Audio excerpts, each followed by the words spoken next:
What's happening this week in Warcraft? Hey, it's Soul, and you can help support the channel by liking this video, subscribing for more WoW coverage, and catching me where I'm live.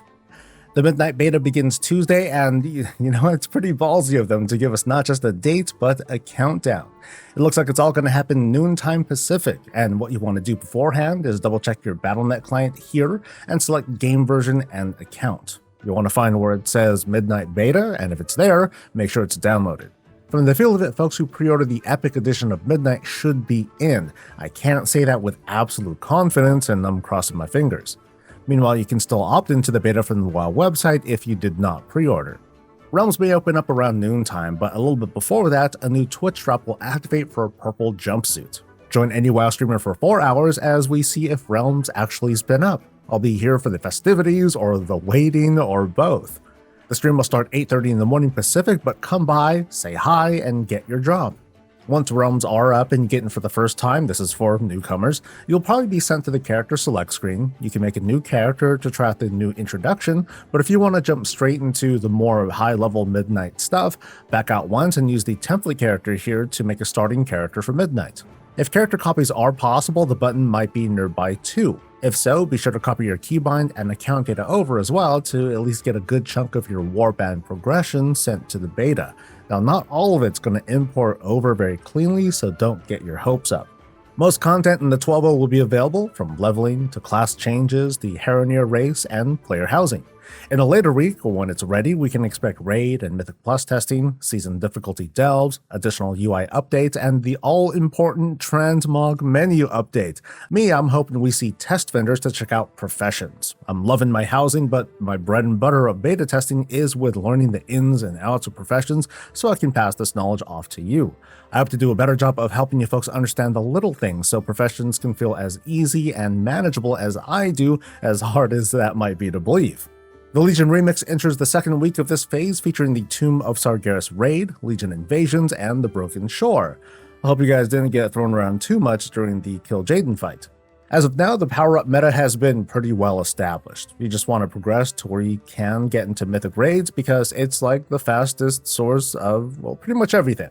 Once you get through all the raids for the day though, your next best source is probably running the highest and fastest key you can do. Now, I suggest a key level appropriate to your item level and your comfort, and it depends on if you're trying to go solo or in a group. By appropriate, I mean it should feel like a time-walking dungeon. You know, super fast, there's barely a threat of death, boom boom boom, go do the next one. It's pretty fast to set up a lower level key that feels welcoming for lower geared characters, and then do a quick summon, you blast the place, you head back to base to downgrade the key, and you repeat. Now, I heard about Sentinex farming in the Broken Shore at one point, but from other reports I see, it seems that a ship has sailed, because the Sentinex is a ship, but I think I mean that the farm got nerfed. So, hey, back to the mines you go. Personally, I've still been cruising ever since I hit the altitude of only a little over 100 or so versatility. It's good enough to pretty much do everything, and in a week we'll head on Taurus and the rest of Legion, so hey, you do you. The dungeon event is also happening on Live Realms. 4 Mythic and higher dungeons will score you some extra hero track gear. This overlaps with the Turbo Boost quest as well, making this a decent opportunity for freshly converted Remix alts, which I didn't pay much attention to, but the button looks like it's back again after it was disabled about 10 days ago. Raiders will reach Renown 15 with the Manaforge Vandals this week and reach its conclusion, giving us a final throughput boost totaling at 15% and a raid teleport.